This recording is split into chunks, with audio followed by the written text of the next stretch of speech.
Indian restaurant food in the West is neatly categorized into well-known favorite dishes such as Rogan Josh, korma, vindaloo, etc. But just as Americans have dozens of different meatloafs and casseroles that are unlikely to show up on a restaurant menu, so too do Indians have countless regional variations of their home-style food, and that's what this is, a home-style Indian dish. This dish is even better with goat, but it's very difficult to get goat in many parts of the world. I do not suggest you substitute beef or chicken for this. It won't be good. Make it with pork or goat. As the first step here, I've assembled the spices that will be toasted. I get the 2 teaspoons of cumin seeds, coriander seeds, black peppercorns, red pepper flakes. This is real cinnamon. It's not what you usually get as cinnamon stick is cassia. If you go to a specialty Indian spice store, you can get the real thing. This is true cinnamon, and it's not as strong, but it also has a more delicate and really a better flavor in Indian cuisine if you can get it. It's worth the effort. Mustard seeds, the cashew nuts, and the fenugreek.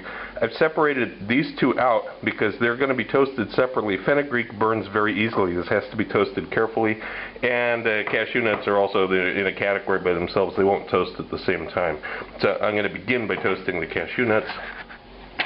I have a small cast iron pan. This is a little bit different than the usual dry toasting. I'm actually going to put a little bit of oil in there, wipe it out. Just leave it a little bit moist with oil. This will help the nuts toast. And don't have the pan blazing hot to begin with, otherwise they'll burn before they toast. So give it a few minutes, a couple minutes here, we'll come back to it. And hopefully you can see us a few minutes later. You see some brown coloration on the nuts. That's fine, they're done. Now, even though I toasted these first, these are actually going to be used last in the recipe. So now, with the pan still hot, fenugreek goes in, and you have to watch this very carefully because this will burn. It will go from perfect to burnt in almost no time.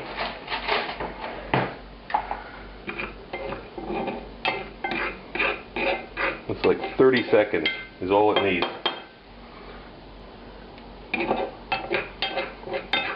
You just want it to darken slightly, and that's it. Now I'm going to pull it off and scrape. Okay, I got that out of there. Now, just to make sure, because we don't want any burnt fenugreek in here, I'm going to wipe the pan out with a paper towel. Make sure there's no fenugreek hiding in there. And now we've got all the rest of these spices we can add together. Cinnamon really isn't going to toast very much. That's okay.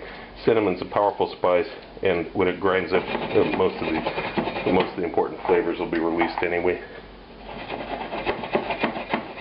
And we'll leave it on here for 45 seconds, something like that. You'll see the mustard seeds will start to pop. And here we have literally about 45 seconds later. And you can see there's some smoke starts to come off, and you can hear the mustard seeds popping. So I'm going to dump this back into the plate and let this cool a little bit before we grind it. Always a good idea. Let the spices cool before you grind them. Loaded the bulk of the spices in. Here's the fenugreek, a little bit wet from the oil. The cashew nuts will be ground second. These will be ground separately, and these are used at the end of the recipe. So here's the rest of the spices ground. Okay, I transferred all of those spices into a bowl. Now I'm going to grind the cashew nuts, and those will get transferred into the dish to hold. This is what you should have at this point. You've got the finely ground cashews, which we're going to use at the end of the recipe. You've got all the rest of the spices. Now we're going to add the other ingredients to it. Here's that dark brown sugar, the dried ginger, salt, and the citric acid. And we'll give this a mix around. And then this is going to go on the pork as a dry rub. This goes in reserve for much later. And here we have the pork. I just want to show you, these are cut into large pieces because it's going to shrink some, and also it's just the nature of the dish. You want large pieces for this. All of the spice. It's about roughly 30 grams if you weigh it. You should have about 30 grams of spice there. And you're going to make sure that you coat this. I'm going to use my hands, but I've got to turn the camera off first. You want to make sure this is massaged well into the meat. I have a pan here that's on 5. On a 1 to 10, it's on 5 medium heat. I'm going to add this clarified butter to it. and the sliced onions. We're going to cook these just a little bit first before we introduce anything else. 5 minutes in, I'm going to add the pork and the seasonings that were in it. By the way, you notice it's completely clean in the bottom of the pan. At first, it would have looked like there was too much seasoning for this pork, but after it sits there for a little bit and you massage it, all of it sticks to the pork. Now, this pan is really overcrowded if we were doing a traditional browning, but this is Indian cuisine. We're not looking to get the deep, dark caramelization. We just want to cook the spices a little bit more with the onions and get the pink off of the pork. Not that you can see the pink on the pork for all the spices that are covering it, but you know that underneath these spices the pork is quite pink right now. So we're just going to cook it a little bit. It's been just over 4 minutes since I added the pork to it. Now I've got the garlic and the green chilies. Could add a lot more green chilies to this if you want to make it hot, and we'll put all this in. It's been about 2 more minutes. Now I'm going to add this coconut, this non-sweetened coconut, 1 tablespoon.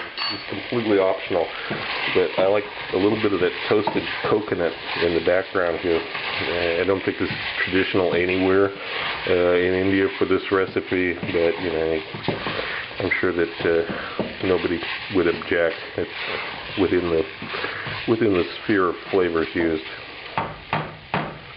Not like I'm adding rosemary or something. I'm still on a medium heat. I just want to soften that garlic. This chili's cooked just a little bit before we add the next ingredients here.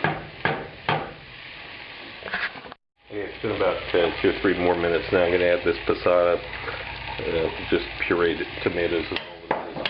You could use pureed tomatoes themselves and some water.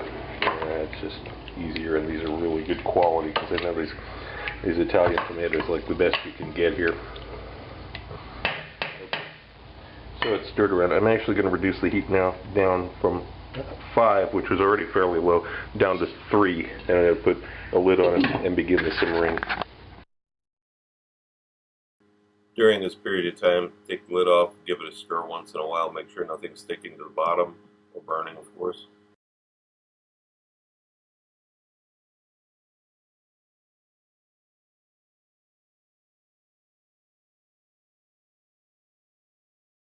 After 1.5 hours of it simmering, you're going to add the fenugreek leaves, methi, and also the ground nuts, cashews in this case, as explained at the start of this video.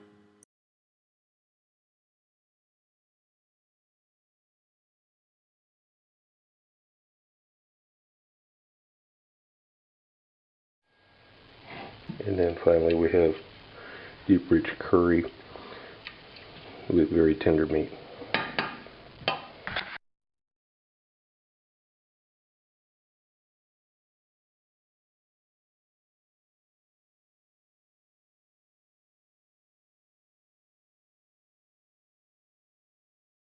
If you like my videos, look for my cookbook, now available through Amazon, Barnes & Noble, and other internet bookseller sites.